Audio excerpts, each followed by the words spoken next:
I don't know if she'll be able to reach the thieves by the time this map is over, though. I mean, they are actually great for training her if you can get her close to them, because, I mean, their attack speed sucks, and she can flurry them to death, so maybe letting them pass the blockade is a good thing. At the same time, though, it's highly unlikely that they're going to end up getting past, you know, Lionheart's squad. Is there anybody here who desperately needs healing? Not really. Yeah, Mariel's... You have 11 speed, though, but Meteor is... Yeah, you're not going to double her with Meteor. Would be kind of scary if you did, but it doesn't seem like you have much of a chance. Okay, that guy's definitely gone.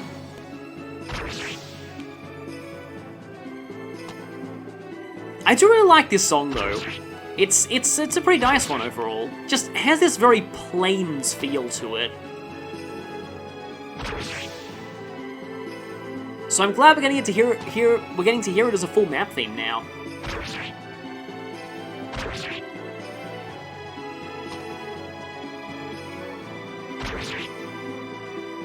Well, they made up for their last turn. They were actually impressive that time. I don't know if they can even block the reinforcements, so they probably can't. Yep, here comes a Meteor. I don't like that one crit rate at all. This line just makes me think of Birdo, I think, says this in Super Mario Advance, because, Cowardly Dog, says the guy who stays on a castle and doesn't move.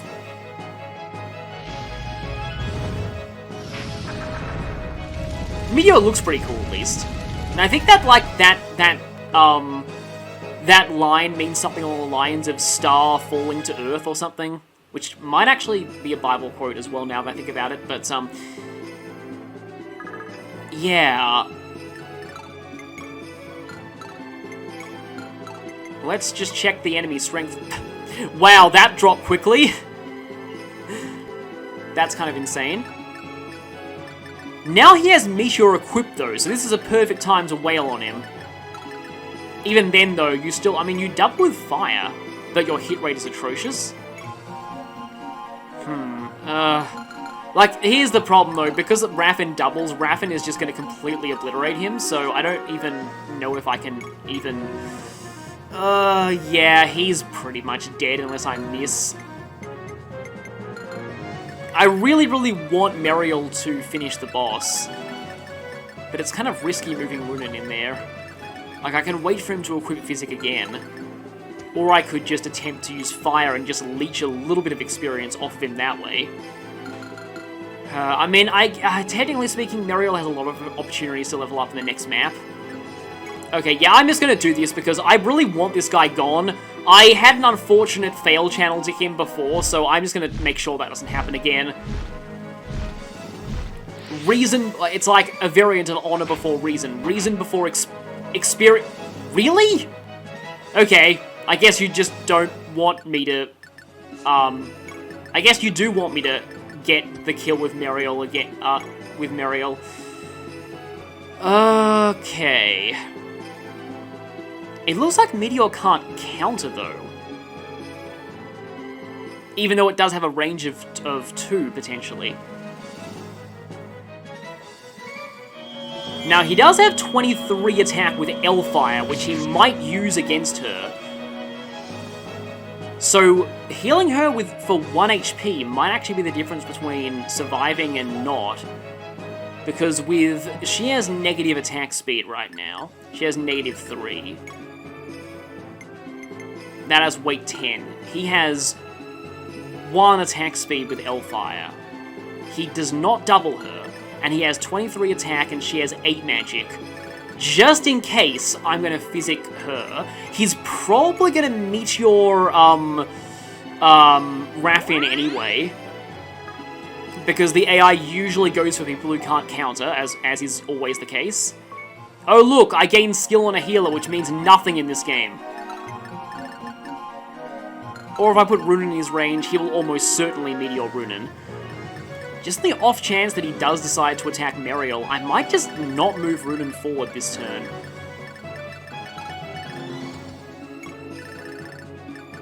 Oh yeah, and Raffen actually, like, battle animations are automatically on against bosses, so Raffen wouldn't have, yeah, so I still have Raffen's battle animations off.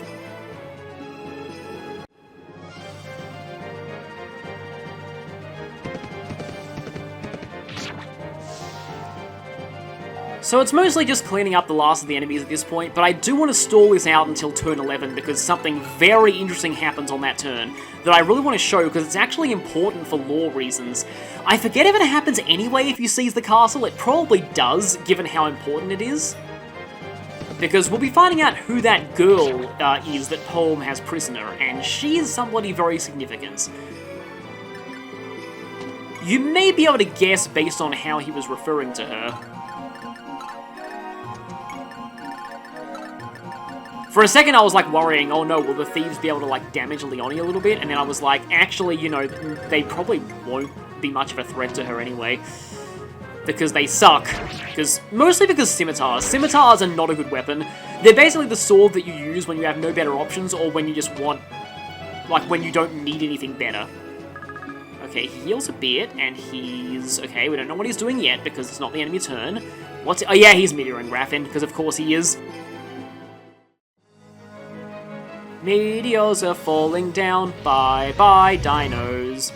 An actual line from one of the Magic School Bus games. Yeah, there was some surprisingly dark humor in some of those, not just the games, like the Magic School Bus TV show as well. Oh, I loved that when I was a kid. Anyway, let's see if I can't just explode you with... I mean, I think that would do it, but at the same time, that accuracy is trash, so I'm just going to go for the... I would say guaranteed, but it's not guaranteed. I still feel really bad for Marshall.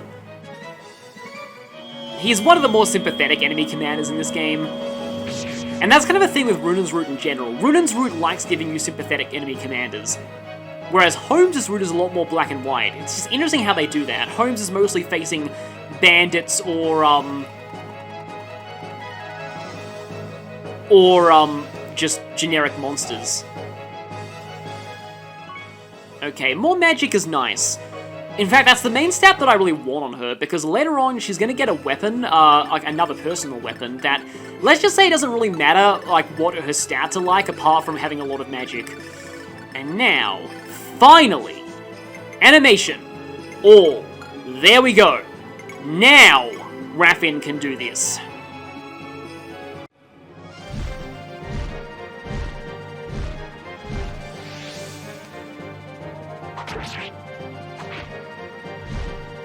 It's interesting the way they balance the vantage skill in various games. Like in this one, you can't, you have to have higher attack speed to use it, and in other games, it only activates when you're on less than half HP, and then in Path of Radiance, it's always active, but it's still actually not that great in that game, I find, unless you also have Wrath or Resolve.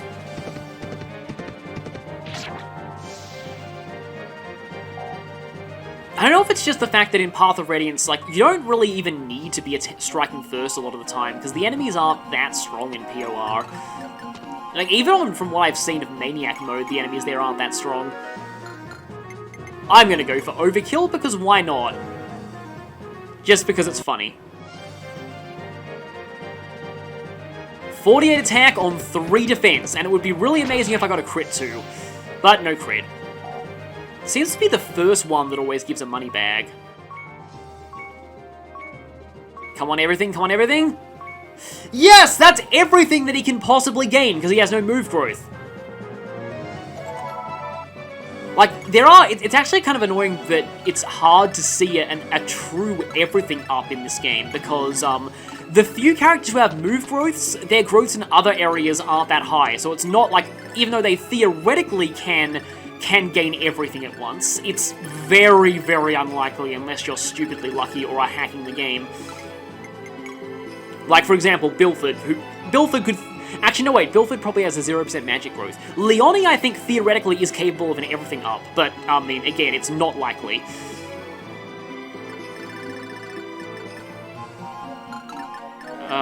Okay. I wonder if she can even get close enough before this map ends. I mean, I suppose I can try. I've got, how many turns do I have? Turn 9. Well, we're getting close to the danger zone, actually. But I suppose let's just get some more kills for our, I'm pretty sure this Iron Sword is the kill count one for these weapons, even though I'm going to need a Smith's Hammer to repair them if I, you know, wants to get them fully, if I want to keep using them and get their kill counts all the way to 50, which would be 50 plus 50, I mean, like on top of the 50 they already have. Or I got it to plus 10, though. What about Naren's Iron Lance? Plus 12, because Naren... Don't even know why I had that Slim Lance. It's mostly there for accuracy and for the few things that I can't double with the Iron Lance.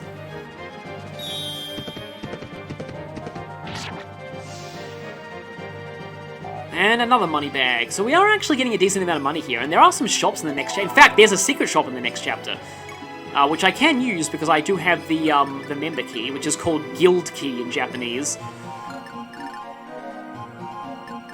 And, yeah, there's really not a whole lot else I can do here. We're just waiting things out. They don't even have anyone to shoot at. Enemy turn 9, there's no enemies on the map at all. Okay, more reinforcements. And Leonie is still not in range because 4 move. But she does have a 10% move growth, so she can potentially get out of that.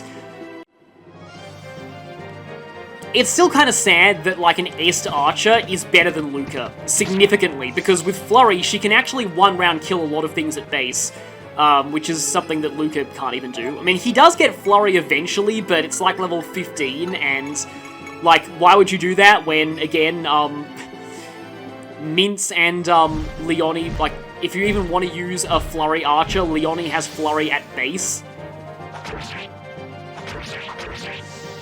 And even Sharon is better within the Flurry department because she learns it and she's a lot better than Luca and gets a mount on promotion. I wonder if Zeke is actually blocking a reinforcement spot. He might be. And yet more stalling because I want to see this event. I don't know if it's 10 or 11. Oh yeah, it's definitely 10. Here we go. This is the part where you want to make sure that you are ready to seize immediately. Because if you're not, you don't want anybody anywhere close to this part of the map. And you're about to see why.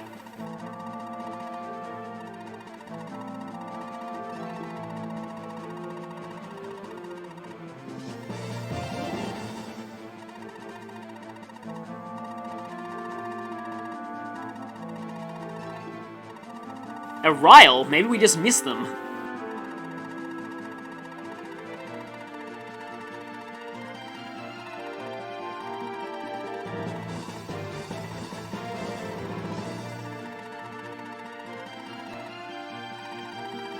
See, the funny thing was, when I first saw that line, I was gonna say don't answer that, but he said it for me.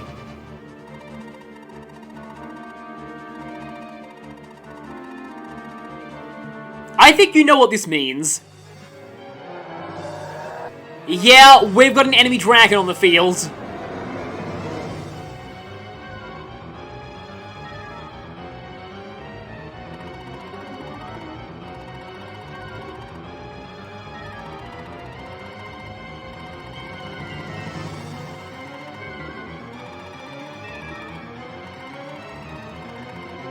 Do you know what it is? Another typo, I think. Yeah, she is the Dragon of Canaan, which is interesting because I may have mentioned this before, but usually in Fire Emblem games, the Empire is associated with fire, like Burn in FE6, Velthroma in FE4, Adrestia in the Three Houses, but in this game, the Empire is associated with wind, and it's Salia that's associated with fire, and they're the, like, Plains and Pegasus Knight nation. So, yeah, kind of playing with the element stereotypes in this game.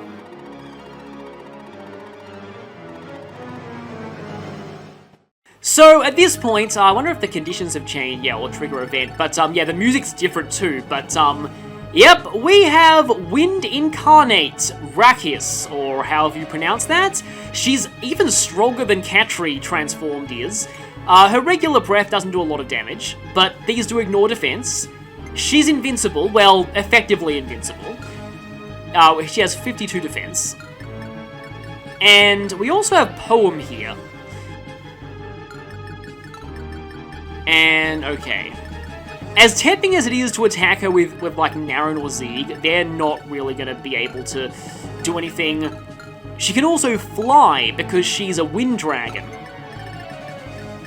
And she has much better move than Katri does as well, like 8 moves, so she's actually really dangerous.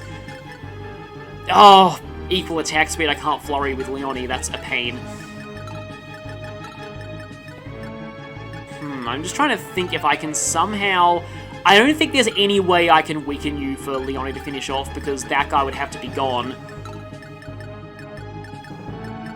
So instead, I think I'll just Naren you. I like to take out Poem, and then just immediately end the map.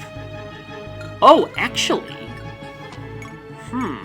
I don't double, but I could crit or lethality.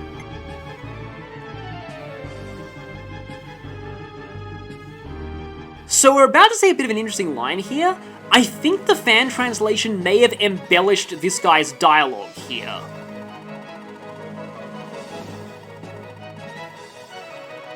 So, he's saying that he's Mahen's brother. I don't know if this was actually true in the Japanese version, or if it was just a joke with them looking similar, but, yeah, they decided to make that canon in this version. And... He does follow the similar naming scheme, though, because Mahen is German for fairy tale, while Poem is, again, another form of literature, so... Yeah, they do have a bit of a naming theme going on. Now, I don't know if she probably can't do it.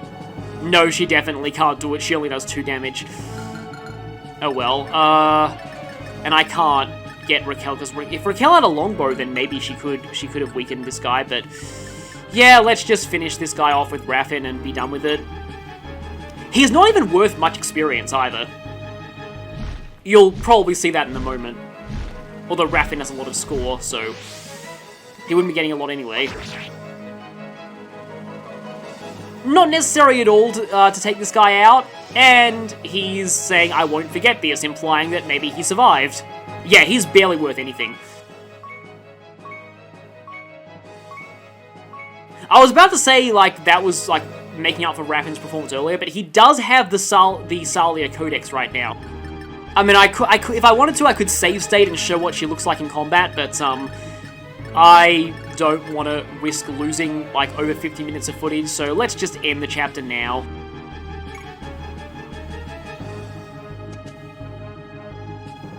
That's a unique sprite, though. Now, unlike most siblings in this game, these two actually are blood siblings. I think after a few turns, Senate will arrive anyway and trigger this event, and that I think is what also ends the chapter, but I prefer to end it by C's.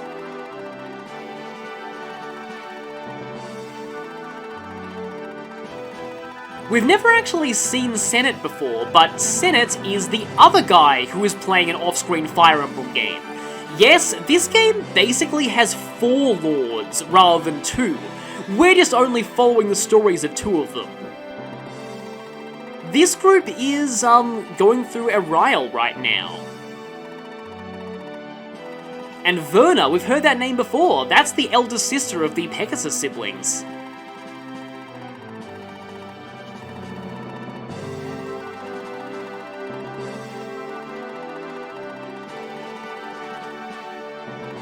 Well, I wonder if his dialogue actually changes if she did kill anyone.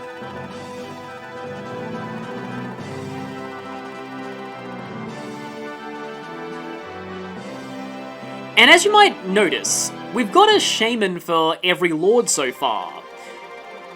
We have Enter for Runen, Katri for Holmes, Nafa for Senate. So, who's Richard's shaman? Well, we haven't really figured that out yet.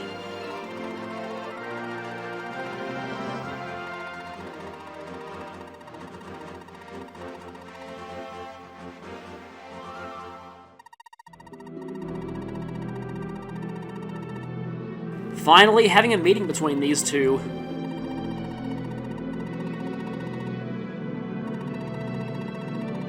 It is interesting that you recruit this guy, like, by his nickname. You really just refer to him by that name, not his original name.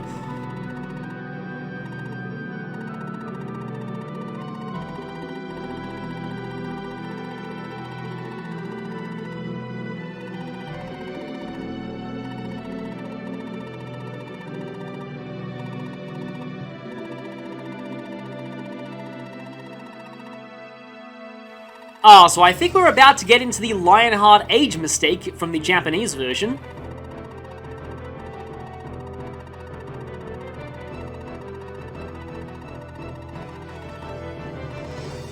Yeah, so Gurzel's actually invaded places in the past. Over 20 years ago. Yeah, Lionheart is supposed to be about 38 now.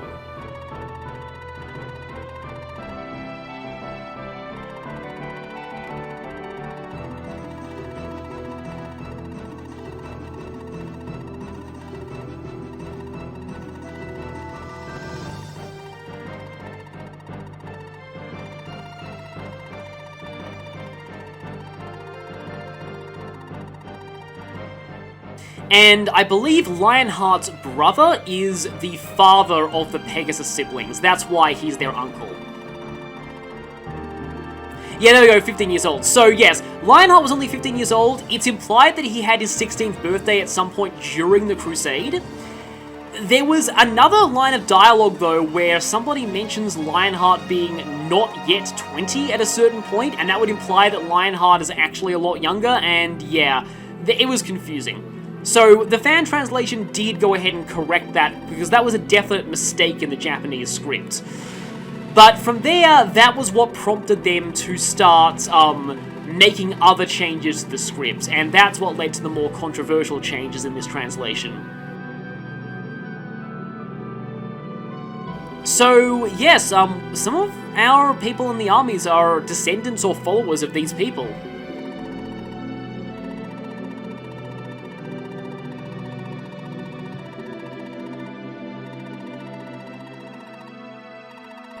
Yep, yet more lore. Sage Myos. Nareth. We'll have to remember that guy's name for later. He's also a pretty key player in the backstory. Sage Octavus and his son Andre. Yep, Eisenbach was originally from Canaan.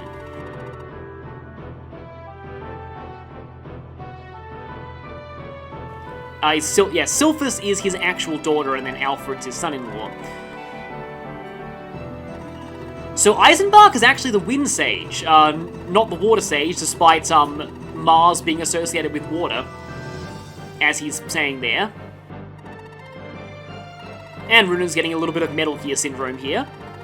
Yep, so many lore dumps at this point. Yeah, in a way I feel like there's a little bit too much here, because we're getting the Leiden Crusade, the 6 warriors, the 6 sages, and now this separate incident with Prince Arles and his wife. And yeah, the family trees are already getting pretty tangled. So the royal family of Canaan is actually partially descended from Eisenbach, which also means that Marouge and Mel are related to them distantly.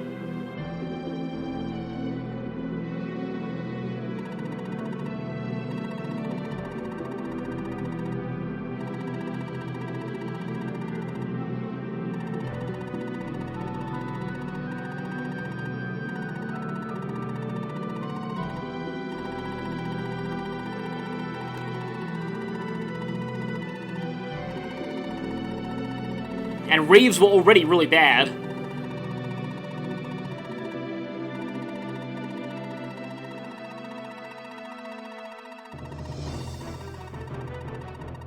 So yeah, unfortunately Lionheart himself is not going to be joining us, at least not yet.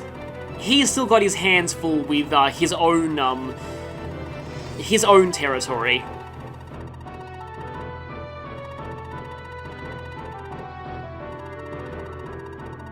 He is outright promising that he'll join us eventually. Oh boy. He's sending this guy to join us instead.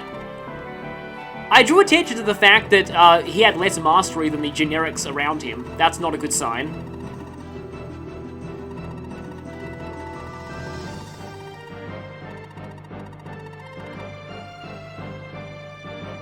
And with that, we end the chapter.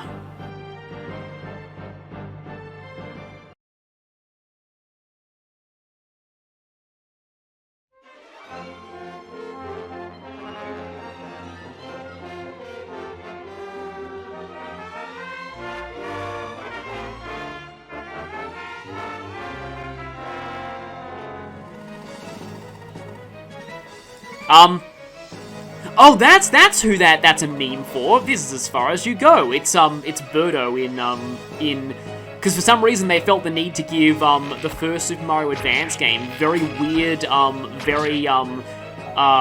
very bad quality voice acting. And I mean bad quality in terms of, like, the audio quality. It was actually a decent, like, they had all the actual voice actors, like Charles Martinet and the like, but it's, yeah. Super Mario Advance 1, which is, like, it's a weird game. It was one of the first Game Boy Advance games out there, and it's a remake of Super Mario Bros. 2, of all things. And it also, again, has more voice acting than the average Mario game. It's just a very, very strange game overall. I mean, Raffen could attempt that. There's not many other people here. Is there anyone that I really need to heal? Doesn't look like it. Wrong! I think I'm kind of safe doing this. The boss might attempt to meteor someone.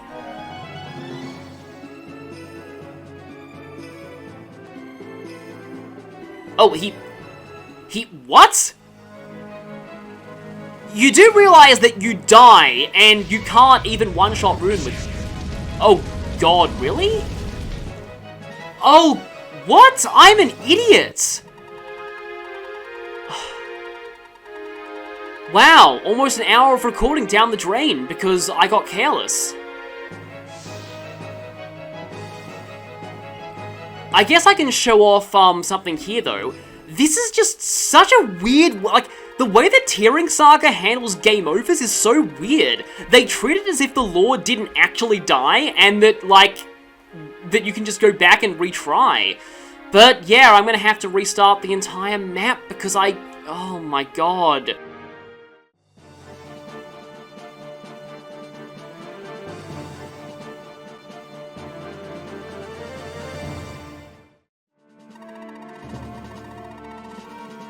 We have not met Barbarossa yet. He's one of the very high-up generals of Canaan.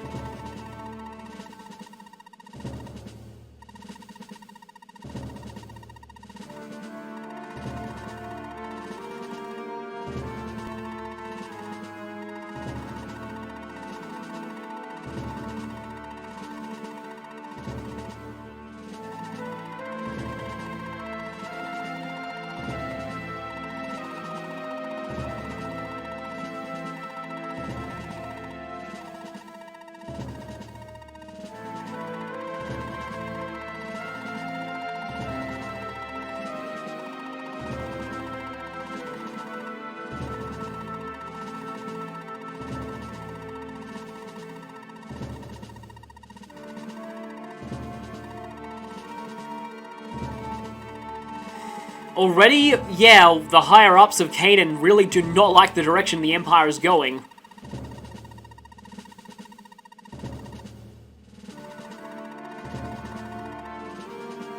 Things were supposed to just be an offensive against the cult of Gurzel, but, then they just started taking over the entire world.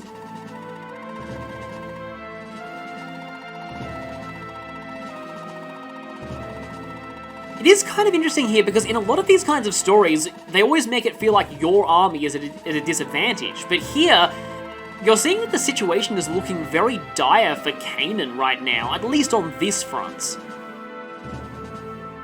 They still own almost all the eastern part of the continent, don't forget.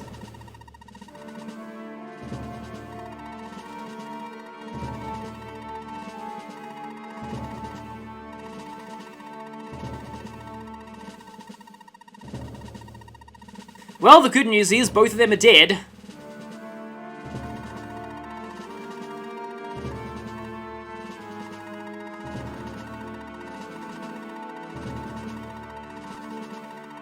Yeah, it's just, Barker gets so many good lines. This is another line that I really like. Because, I mean, a lot of soldiers just don't get a choice of who they end up serving under.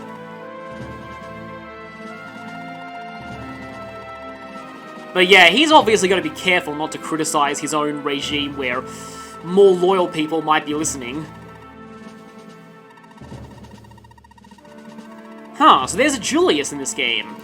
And yet more lore.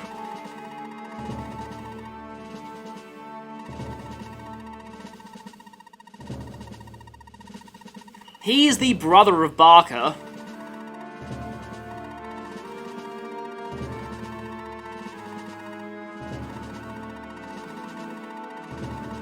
Barker is the heir, though, and thus he's a little bit less flexible in what he can do here.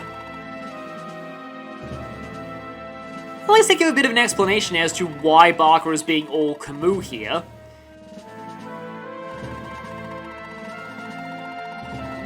The problem is, will there be anything left of Canaan to save by the time that their father is off the throne?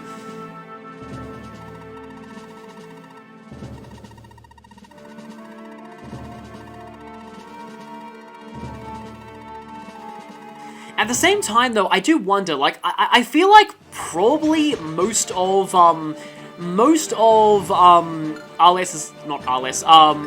Barker's character is the same in the Japanese version, but, like, a lot of that conversation just makes me think of, like, the kind of, like, things people criticize Xander for being, and I do know that the person who did the fan translation for this game is a very well-known vocal hater of Fates, so I almost wonder if, even subconsciously, he tried to make Barker Xander but good in his mind.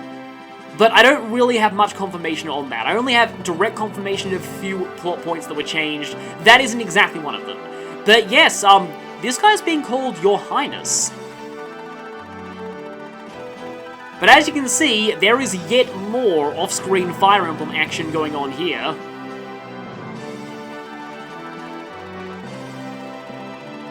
Historia is still going, but that's none of our concern, it's on a completely different front. Or not, Castle Historia has already surrendered.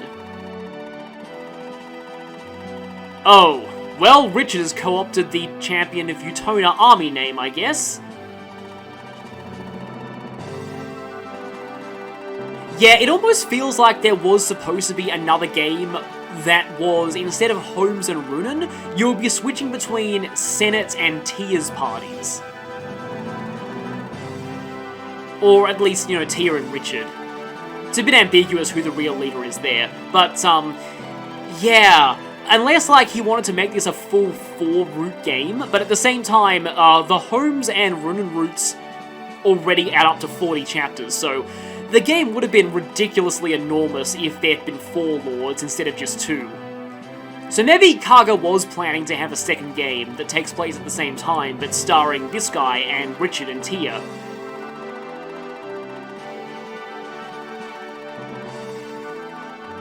Along with Nafa being like your main dragon/healer.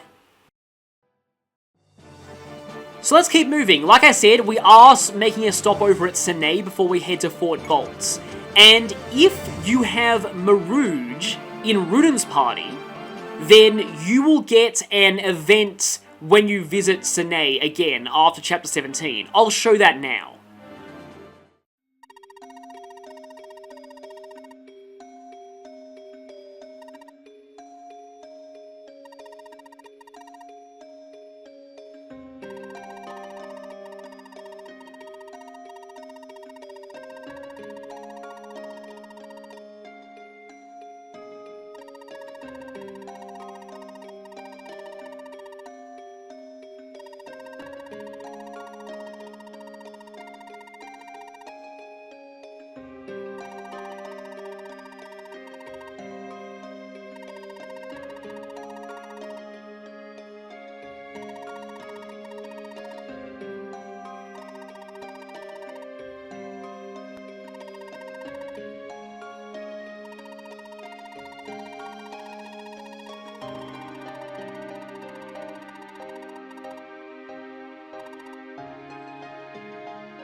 But meanwhile, back on the main playthrough, who's this amazing moustache and goatee guy? So Careless, I believe, is actually the mother of the 3 Pegasus Knights, and married to Lionheart's brother. And yep, this is indeed King Raphael. The lore of Never Found the Bodies, it's true of this game, Raphael's alive. So Sarge is going to be overjoyed to hear that. Unfortunately, Sarge is on the wrong route. So her reunion with him is going to be delayed a bit.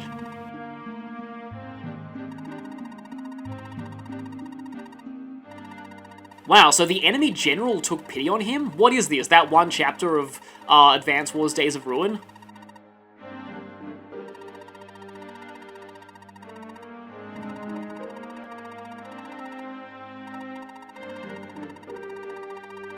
Utona's Divine Protection. Well, seeing as this is Gaiden 2.0.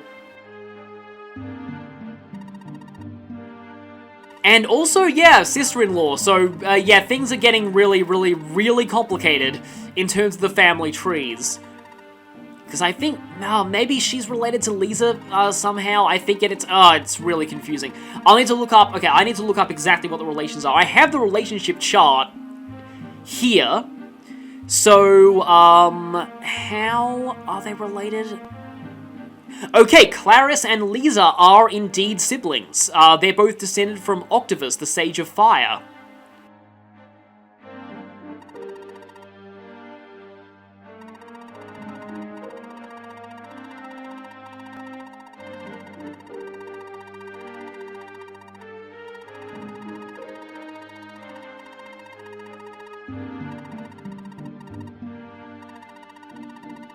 I mean, it might as well be Sasha, but in name, it's Runen.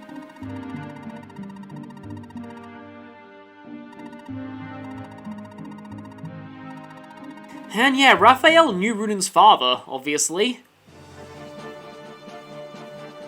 Yet more cutscenes. Here's the second conversation, I believe this is the third conversation between Zeke and Kate.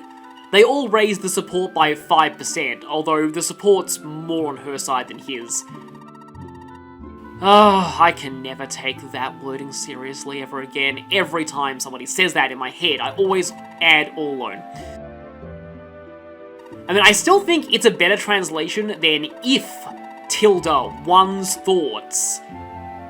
Because it's like hitori omo, which is like thinking alone. So I do like Lost in Thoughts all alone, and it fits the rhythm as well, but still, it is a bit of an earworm.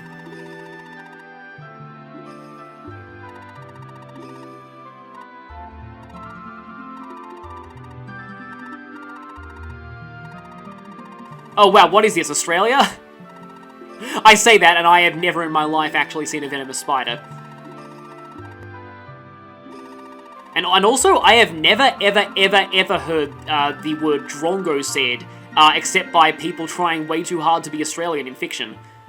Never. Like, not even my parents and, like, grandparents have ever heard that word said.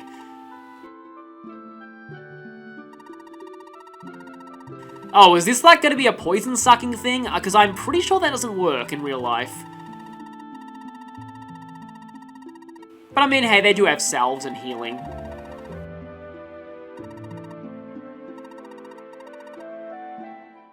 So, yet more of the growing romance between those two. But while I'm here, I can probably sell a whole bunch of my gold bags. Runen doesn't need to keep any, he doesn't have like a forging quest. And he might want a lot of gold because, like I said, there's a secret shop in Fort Bolt. I have exactly 4 of these. I could gamble on opening them, but I would rather just sell them for the flat 3,000. The gain is not really worth the potential loss. If you need to stock up on healing salves, make sure you do that. It may also be worth your while to get some iron shields here. They're a little bit pricey, but I could probably afford 1 more.